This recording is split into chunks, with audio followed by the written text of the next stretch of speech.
It's time for East Coast Hustle with your host, Reba Magulik. Brought to you by GovTech, your government technology insurance company.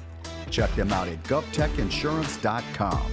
And by Accelerate Solutions, providing enterprise security, digital transformation, and strategic consulting. Hi, I'm Reba Magulik, and welcome to this episode of East Coast Hustle. Today, we are privileged to have an especially unique guest whose hustle story is an inspiring one for all of us. We can call him the GovCon media mogul or even the comeback king, since he's come back not once, but twice to his former organizations in bigger and badder capacities to lead, transform, and catapult these firms into new echelons. In one case, after being let go from the very organization that he exponentially grew, he was brought back and anointed CEO of that same organization. In a second case, he served as president of a media company only to come back 8 years later as chairman of the board. He clearly brought something special to the table. It's my pleasure to welcome Peter Goldstone, chairman of the board of GovExec, former CEO of Hanley Wood, and a media industry network Hall of Famer, just to name a few things. Peter, welcome to East Coast Hustle. Thanks, Reba. It's so good to be here. It's such an honor to have you. I have so much to talk to you about. It's great to see you again. All right, so let's start at the top, okay? Okay. I would like you to share with our listeners the career story that led you to where you are today. We want to hear the details, and I also want to know, did you always know that this is where you would end up? No, wow, absolutely not. It's all by chance. So I'm old, so I've been around a long time, and it all started when I was an educator, school teacher, for 5 years. I don't know if you know that. I didn't know that. Yeah, so I taught school, went to college to learn how to be an educator, and taught school for 5 years. Came back to New York from Europe, where I was living. Okay. And decided maybe it's time to try something else. Okay. And so that's not unique. Lots of people go through lots of career changes. Right. Got into the media industry, had this kind of glorious ascension and major growth through lots of different companies. Ended up at a company called Hanley Wood down in D.C. in 2000, was recruited down from New York, where I'm from, and had a wonderful run up and some trials and tribulations throughout the arc. I'm sure, because you make it sound so easy, like the ascension. It just happened so quickly. I mean, what is it? Because here's the thing, our audience, we're the hustle community. We have the hustle DNA. And I think especially those young budding hustlers out there want to know. It's like, what was it? It obviously couldn't have been as beautiful and easy of a path as others from the outside looking might see. What made you so good at what you did? That's a great How question. did you ascend? Yeah, thanks for saying that. It was about hustle. So I'm from New York, and I felt I was behind. Like my first part of my career as a school teacher, you know, I thought I was on a track to be an academician and administrator of education institutions for my career. Okay. And then took a pivot, took a fork in the road, ended up in media and information. I always felt I had to catch up. Why did you feel that way? Because I was 5-6 years behind everybody else, right? What was your first role as you stepped into it? My first role was interesting. So I worked at the Hearst Corporation, and Hearst had this amazing philosophy to hire ex-teachers. And if you think about it, it kind of makes sense. So Hearst is a big media and information magazine company back in the 80s. Okay. And we were all hired in their training program to get trained up and then go out and sell advertising space, right? During the heyday of the advertising market boom in the 80s, the Mad Men era. Competitive, I would So think. it was very competitive. But they were kind of enlightened because they understood that teachers, at the end of the day, what do? They just sell concepts. They sell vapor. They sell ideas. And when you're selling They breathe advertising, life into them, right? Yeah, when you're selling advertising to marketers, you're selling an aspiration. You're selling a dream. Yeah. You're selling kind of vapor, right? So you're not selling a widget.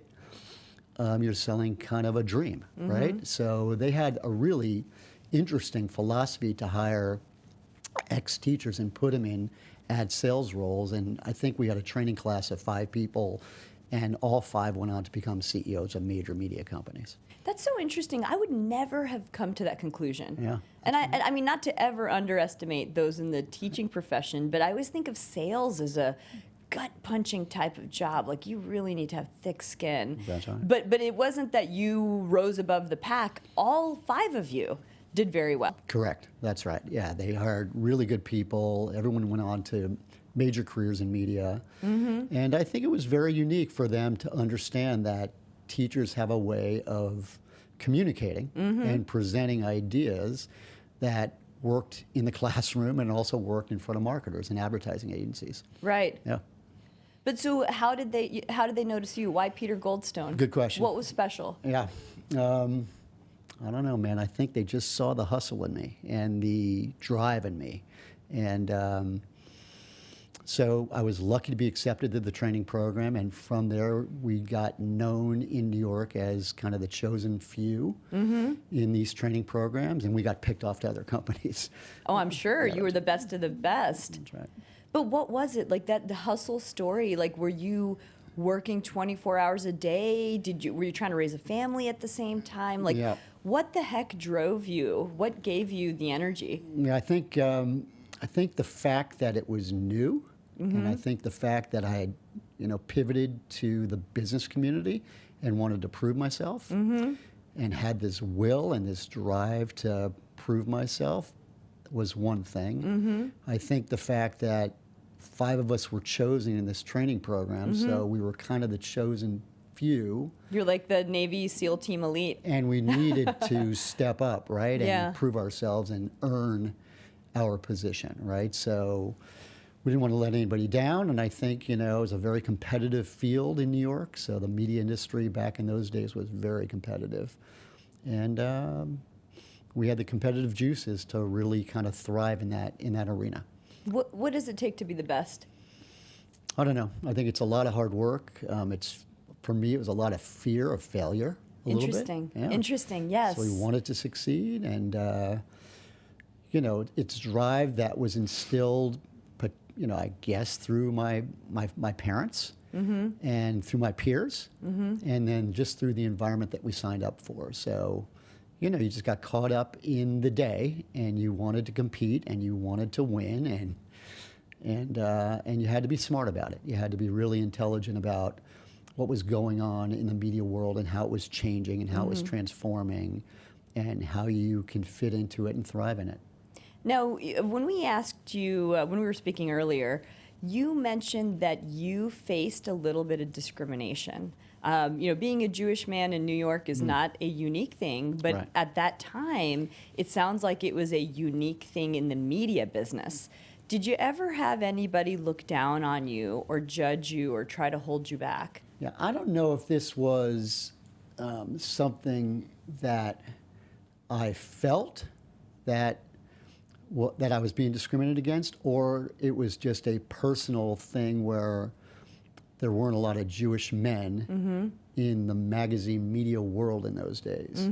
And so I'm not sure I really felt discriminated against, but I did feel like I had something to prove. You did? Yeah, that's Okay. right. To rise above and to be seen and to be noticed. Right. And to rise above a little bit, right? And to make it in a world that there weren't a lot of folks like me Right. in, right? So, yeah. There's something to that, isn't there? And that's when I say, there's one of 2 ways you could have gone about that. Like, had you not had that hustle fabric, maybe that wouldn't have been a motivating factor, but a demotivating factor. And what I compare it to is everybody faces something, right? Right. So you could compare it to being a woman in a man's world. Correct. In corporate America, trying to make it to the top.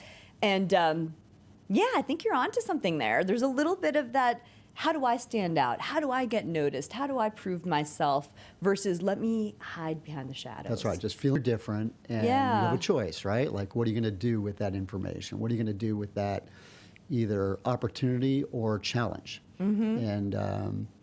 And I chose to compete a little bit, so it worked out for me. Seems like you did pretty well. Did pretty well. Okay, so let's shift gears here. I want to hear a little bit about you growing up. You mentioned that you faced some very difficult personal adversities that you believed shape who you are today. Can you give us some details, please? Yeah, I think so. I think my family is very close, and we dealt with a lot of loss in my family. So my mother passed away when she was 46. Oh, my. I was in my teens. Oh, my. And then later, my younger brother passed away in his early 40s. So my dad, there were just two sons, and my dad faced a lot of loss in his life, right? Of course. His wife, my mom, had met when they were 13 on a train from New York to Vermont to summer camp. Are you serious? And then got married How at 18. beautiful. So they were, True the love of his soulmates? life. Oh my goodness, yeah. Oh. And they were in business together. She was a designer. He ran her business, and then she passed away young from cancer. So I dealt with a lot of loss personally, and that was tough. That was really tough. So my dad and I became, incredibly close, great friends, the best of friends, and had to support each other. He had to become the mom and the dad at the same time, raising these two kids, and did an extraordinary job. And then I grew into adulthood and became great friends with him, and then he just passed away a year ago. Oh, my. So now my mom's passed away, my brother's passed away, my father's passed away, so it's only me left from that nuclear family. So there's a lot of adversity. Gosh, that sounds very, very painful. It is. I think the beautiful common thread there is the love. And sometimes I wonder, that's an interesting topic, right? Like if you grew up, I almost wonder if it doesn't really matter. If you grew up with money or without money, privilege or no privilege, could the common thread be that if you grew up in a loving home, there's just something that shapes the fabric of who you are? 100%. So love is everything, right? Love is everything. And, I love that. My dad had great success in his life and great failure in his life. He was like this entrepreneur that had great years and really tough times, and had to reinvent himself a number of different times. But the constant was the love and the hope and the optimism that he had with his family and with his sons. So I think that transcends my life with my kids, I hope. I know it. And so that's really what matters. It's a legacy. It's a legacy of love that continues. So tell us the story about how you had to leave Hanley Wood at one point. Okay. How that affected you emotionally from an ego perspective, and what did it take for them to call you back? Yeah, it's a kind of a wild story. That's kind of It's unique. Very unique path that I've gone on with my career. And again, not once, but twice. Twice, that's right. That's why I say there's something very special, That's right. and There's a we want to boomerang know. effect with my career. But Hanley Wood was one of the top media and information companies in the country. The fastest growing, the biggest B2B top 10 media company in the country, known for really ambitious growth, for transformation. But it was focused on one market only, and that's the construction and architecture and housing market. Okay. So from 2000 to 2006, we rode up the housing boom, if you remember. Oh, housing yes. was just incredibly hot at that time. And then the housing market busted, right? And crashed. The market went down 80%. Hanley Wood went down 50%. At that time, we were owned by our second round of private equity ownership. So all the equity got wiped out. Oh, my God. So it turned out that the CEO, who's one of my closest friends who recruited me down from New York, was the CEO. I was the president of the company, and he had to let me go. Oh, you're kidding Because me. all the equity had been wiped out. He had been there for 30 years. He had a lot of his own capital in the business. It was appropriate for him to stay, Right. for me to go, because they couldn't afford two top executives. But it was a dark day because Hanley was a very special, culture-rich company. Clearly.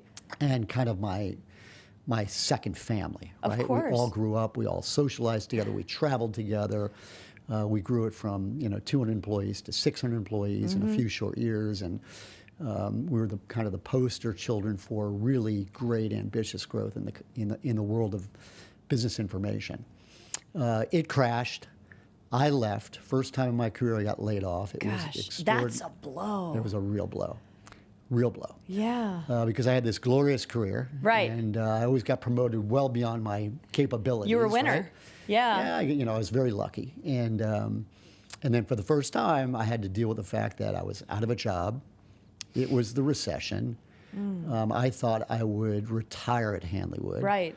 But it turned out to be the best thing to ever happen to me. That's a surprising statement. A very surprising statement. So luckily, a lot of people came calling, and I got this call to join government executive right down the street in D.C. Okay. Which means I didn't have to relocate the family, which was Right. great. Nice. And I became the president of government executive, which was a platform that was owned by the Atlantic Media Company. Okay. So you know the Atlantic, the Yes. big consumer kind of poster child for digital transformation. So the good news is I went to a new market and learned lots of new skills around how media was changing and transforming, digital transformation, and learned skills that I wouldn't have had had I stayed at Hanley Wood. Oh my. So it was kind of a fantastic way to build my experience and grow in lots of different ways. And then ironically, another private equity firm was buying all the distressed debt of Hanley Wood very quietly. And they reached out to me and they understood that I had all this new experience in digital transformation. And would I come back as the CEO of Hanley Wood a short, year and a half later after I got let go? I can only imagine what was going through your mind and heart And in I'm that like, moment. this is bizarre, right? Redemption. Yeah, a little bit of redemption, but more about, Hanley Wood was the company that I grew up in. It was my family. It was my Yes. home away from home. I love the people. I love the sector. Right. As I did with government executive, but I had, 15 years invested Of course. It's a different, yeah. in Hanley Wood. And they let me come back as CEO. And the ironic thing is my good friend who had to let me I was go, gonna ask you about him. I had to let him go. No! Are you serious? So, yeah, it was Oh, Peter! crazy. You can't write this stuff, right? They should make a movie out of your life. Wait, It's tell like us. an episode out of Mad Men. Right? It kind of is. It really is. So I came back and as CEO, and luckily my good friend who I had to take his role agreed to stay on as a senior advisor, helped me become a CEO. I had never been a CEO of the company. I was always a great number two. And he became, he was always a really good mentor. He stayed on and he benefited by the run-up of the company between 2012 and 2018 when we ultimately sold it again. So that worked out pretty well for all of us. And but at the time when I was let go, I didn't know that it would turn out that way, right? Of So, course. yeah. I keep thinking about you, like in that moment, because I know what you mean. I mean, everybody struggles with loss. Everybody struggles with rejection. And I'm not trying to say that it's worse, but I feel like it is worse if you are the type of person that is competitive Oh, yeah. and wants to keep climbing and ascending and winning, and you keep getting the gold medal after gold medal, moving up that ladder so Right. fast. Like I said, it should absolutely be a story, a movie, to think about what happened with Hanley Wood. You were nobody was expecting the rug to be pulled out like that. Right, it was a real shock. And then, I mean, truly, people who ascend that in that manner are not accustomed to being let go. That's right. That's right. So in that moment, to lick your wounds and kind of say, okay, I'm going to go in a different direction. I want to ask you, like I said, I'm picturing you in that moment. Did you feel like, was there like a little voice inside your heart or your head that said, don't worry, it's going to be fine? Or were you actually really worried? Not at the time. I was Okay. really worried because it was the recession, right? Right, not a good everything situation. had crashed, right? The Yeah. market crashed. Nobody was investing in businesses except for the Atlantic and a government executive. So it was dark. It was a dark time, and like you said, like you mentioned, it was the first time I really had the rug pulled out. The first time I really came down to earth. I was living this this amazing career, Right. and kind of floating from great opportunity to great opportunity. Yeah. As my career kind of grew and accelerated. And then reality set in, and I had to go find a job. My kids were in their teens; they were off to college soon. There were Oh, my. a lot of financial pressure. So it was a dark time. But very quickly, within a few months, I secured the government executive role, and that turned out just to be an incredible, wonderful opportunity, where I got to learn a whole new business model that I Yes. was able to apply for the rest of my career. Right. Yeah. So It's if like you- everything happens for a reason, would you say? I think so. I mean, you have to think so because you can't write this kind of stuff. Oh, no. And then if you fast forward to today, in 2018, we sold Hanley Wood for another record value. Wow. As we ran up the company again. And I decided to move on from Hanley Wood and decided to team up with some investor friends of mine to go back and buy Government Executive. Oh, my gosh. So the Comeback quick, king. So right. So the quick kind of elevator story is started at Hanley Wood, left Hanley Wood, went back as CEO. And when I left Hanley Wood, I was president of Government Exec, and then after I sold Hanley Wood, put an investment group together to go buy Government Executive Wow. and create this incredible high growth opportunity that we're realizing today with Government Executive. What compelled you to do that? So really interesting. So when I sold Hanley Wood, I had the opportunity to go run big private equity sponsored companies again as CEO. Right. And I decided instead of grinding it out 24/7 as the CEO, I decided to think about doing a portfolio of different things. Okay. So investing, sitting on boards, working in charitable organizations, sitting on boards, nonprofits. So to do a myriad of different things. And at the same time, I teamed up with good friends of mine that I've known for 20 years that had this incredible vision for a new type of private equity play, Okay. which is to focus on smaller, emerging, high-growth companies. Yes. Most private equity focuses on mid-market or big companies that Right. have to put a lot of capital to work. This private equity decided focus on smaller, under-optimized, high-growth opportunities, and Government Executive fit that criteria perfectly. Interesting. So GovExec was one of 3 different businesses within the Atlantic. They had the Atlantic, National Journal, and Government Executive. And because there were 3, it never got all the love. It never got all the juice or all the capital. Okay. So I knew that within this government market, this GovCon market, Yes. there was a huge opportunity to take a smaller, high-growth opportunity that was a digital pure play in Government Executive Sure.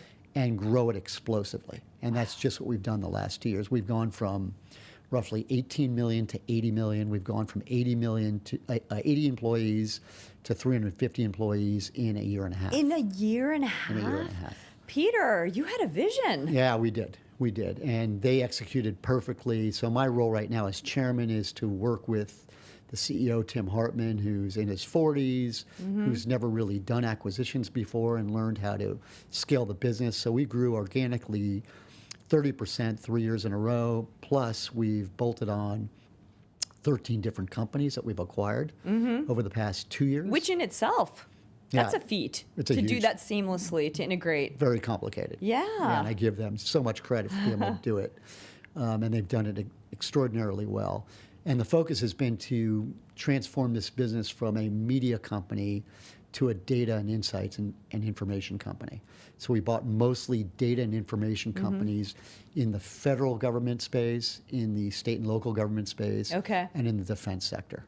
And it's been just fantastically rewarding. Just a great creative outlet for me and for everybody else, and creating lots of opportunity for all the employees there. And we're acquiring lots of amazing talent Okay. and lots of amazing tech-enabled product platforms. We'll be back with more East Coast Hustle with your host, Reba Magulik, after this brief timeout. For all of my friends in the government contracting business, I want to tell you about a company I know well, led by one of our guests on East Coast Hustle, Kevin Fitzpatrick at GovTech. Kevin and his team are experts in liability issues that face the GovCon industry.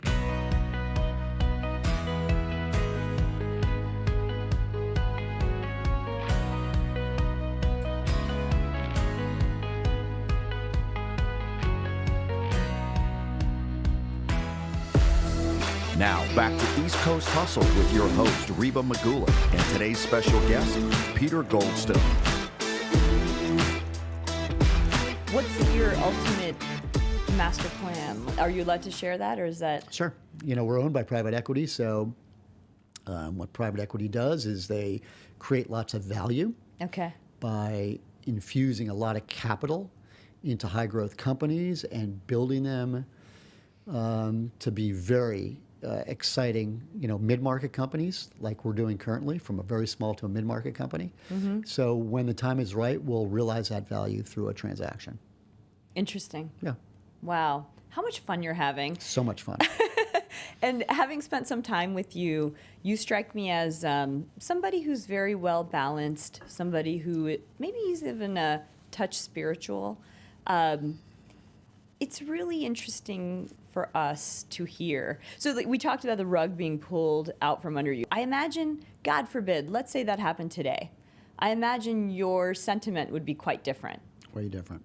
How would you regard that today if it were to happen, now that you've got a little bit of perspective? Yeah, it's amazing. Well, number one, I'm in a different place in my life. So financially, I'm in great shape, and I'm older, so I've got more experience. I have more faith and trust in myself to kind of follow my heart, to do what's going to make me happy, right? So it's a different time in my life. Right. But looking back, if I can kind of tell that guy, in 2011 that was experiencing those challenges, I tell that person, just believe in yourself and be true to yourself, and really understand what's going to make you happy.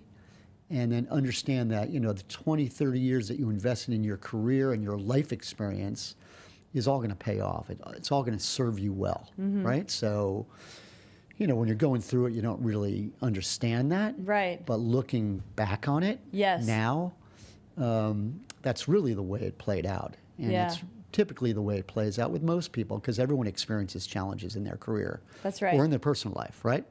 And but it does create opportunities, right? So one door closes, another door opens. You have to be open to it. I always tell my kids, life is about what you decide to do with it when it bumps into you. Right? I like that. Yeah, it's going to bump into you. And are your eyes open or are they shut? Like, are you open to those new experiences? And how does that kind of help you create the person that you're going to be, in the future? So it all can be an opportunity, particularly here in America, where there's unlimited opportunities. Should you equip yourself to be ready for them when life bumps into you, right? I agree. Yeah. I love that. On the topic of success, what has surprised you about success? And if you could share the good, the bad, and the ugly. Yeah. For example, I always like to ask my guests if they have ever had to encounter envy, or if their success somehow changed their relationship with prior members of their families or their friend circle. Yeah. But beyond just the envy question, like, what about success has surprised you, good or bad? Yeah, success has surprised me a lot. And what you find is that a lot of people at the top are experiencing a lot of disappointment. Really? Disappointment? And they're not completely fulfilled. That's surprising. Personally. Okay. And if you think about it, the phrase "it's lonely at the top" is really a true statement. It can be isolating. It can be a situation where you compromise your personal life for your professional life, and you work nonstop. You're a workaholic. You work nonstop to get to the top, and then a lot of there's sacrifice, right? There's something that's lost. There's something that's compromised. So I've always been pretty good at understanding that it's not the end result. It's not the financial rewards that really matter. I mean, it's really nice to have the financial rewards, but what really matters is the journey, is the creative outlet, is the process of growing great companies, is the experience to work with teams of people that you can establish long-term relationships with. And it's really fun and you should have fun building Yes. these companies, right? If it's not fun, get out. Why are you doing it? Just if it's get not, out, Yeah. right? We'll be back with more East Coast Hustle with your host, Reba Magulick, after this brief timeout. On this show, I never promote executive leaders and companies that I don't know well. My friends and colleagues at Accelerate Solutions are truly gifted experts across the company's 3 service areas: enterprise security, digital transformation, and strategic consulting. Accelerate optimizes efficiency and effectiveness and enhances the security of America's physical and cyber infrastructure, as well as personnel. Agencies as large, complex, and important as the FBI depend on Accelerate. To learn more, visit acceleratesolutions.com. That's XCELERATE solutions.com. Now, back to East Coast Hustle with your host, Reba Magulick, and today's special guest, Peter Goldstone. Years ago, 5-6 years ago, I got divorced, and I was at the top of the company, and I was feeling a lot of isolation, right? How And, surprising. We always think it's a party at the top. It's not a party. It's not a party at the top. I mean, it can be a party at the top, but you have to find that balance, right? Yeah. But you'll find a lot of CEOs have a lot of issues keeping their marriages intact. Oh my. And I joined this group called Path North, Okay. which is a professional group of CEOs now across the country. It's a small group, based here in D.C. Okay. And it's about finding a little more balance and a little more fulfillment Okay. and a little more relevance in your life beyond just business success. And so I found Path North at the time I got divorced. I found Path North at the time where, I was transitioning from, being at the top of my company to selling my company and then trying to figure out, what I want to do next. Do I want to run another company? Do I want to do a portfolio of things? And I found that, there was a lot of commonality between these 100 or so CEOs of extraordinarily successful companies, way bigger than the companies I ran, like billion-dollar companies. And they had a lot of stories about their struggles with lack of fulfillment in their lives, either mostly personal, like what was the cost of success. And you shouldn't feel bad for us CEOs. We're doing great. But you asked about the learnings of Yes. success, and I think it really is, make sure that you have balance in your life and make sure that you're focused equally on, what fulfills you personally as much as professionally. We had another guest on our show who expressed a CEO who expressed a very similar sentiment. He said it took 15 to 18 years to build that career, but in that time his children were gone. That's right. So I asked him, and I'll ask you the same thing. Like, would you go back and tell yourself, hey, buddy, just slow down. It's all going to work out. Like, you can take this at a slower pace, maybe go to more baseball games or whatever it might be. Yeah, I was pretty good. Like, I'm pretty good at living in the moment, and I've done that my whole life. But, as you're growing and ascending throughout your career, you have to make some compromises and sacrifices, right? So there were a lot of business trips that I took where I missed, kids' activities, that kind of thing, and there was a loss. And then, there was a challenge in the marriage, right? So, Right.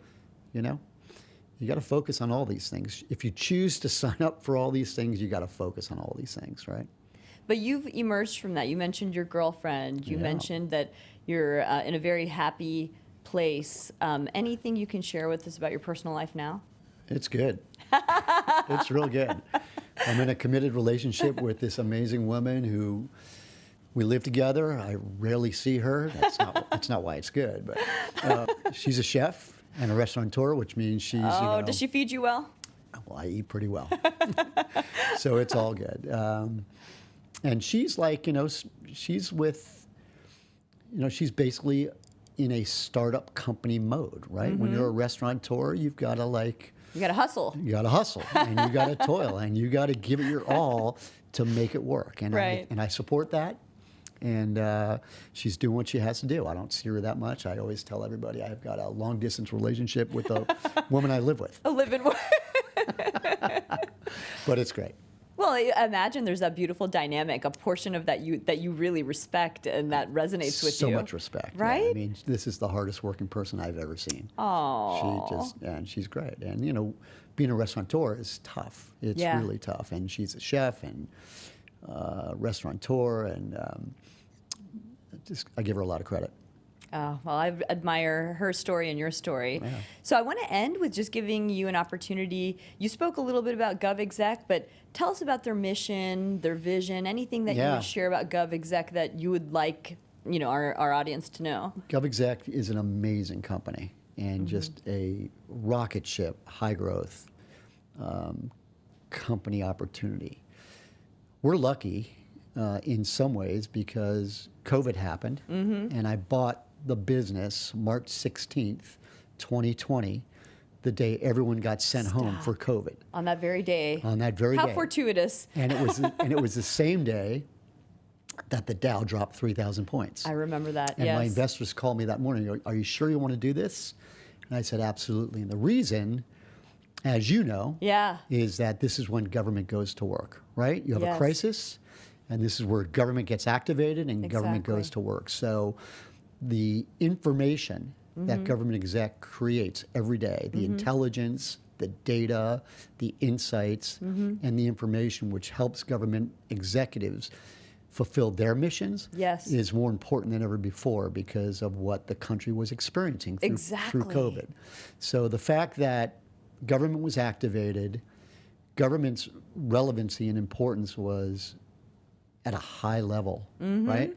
And that GovExec is a digital pure play when everybody was going home working remotely. Right. It was almost a boon, probably. Yeah, we were in a very important position that we took very seriously, right? So we took that opportunity to really fortify our business, invest in new technology platforms, new talent, and then acquire lots of data and information companies to help government executives, federal, state, and local, and defense do their jobs better. So, as you know, government's driven by mission. Yes. So our mission, as you asked, is to help them fulfill their missions with great business intelligence, decision support tools that help them make great decisions to fulfill their missions. So it's been a wonderful experience. And as you know, the United States government GDP is larger than the country of Brazil. Exactly. Right? So it's major, it's huge. We found that it was very fragmented. Yes. Local entities everywhere, fragmented within the federal government, but also local. That is so and true. Defense, and now it's becoming global with defense as well. So there's a lot of opportunity to grow in lots of different ways here. So we're excited. We're having a ball. How amazing. Peter, thank you for coming on the show today. Even that pivotal question on, I guess it was March 13th, 2020. Peter, you want to keep moving forward? And you said yes. Yeah, just keep moving forward. It's amazing. We've learned so much from you. Thank you, Peter. It's my pleasure. It's so great to see you. Great to see you, too. Thank you.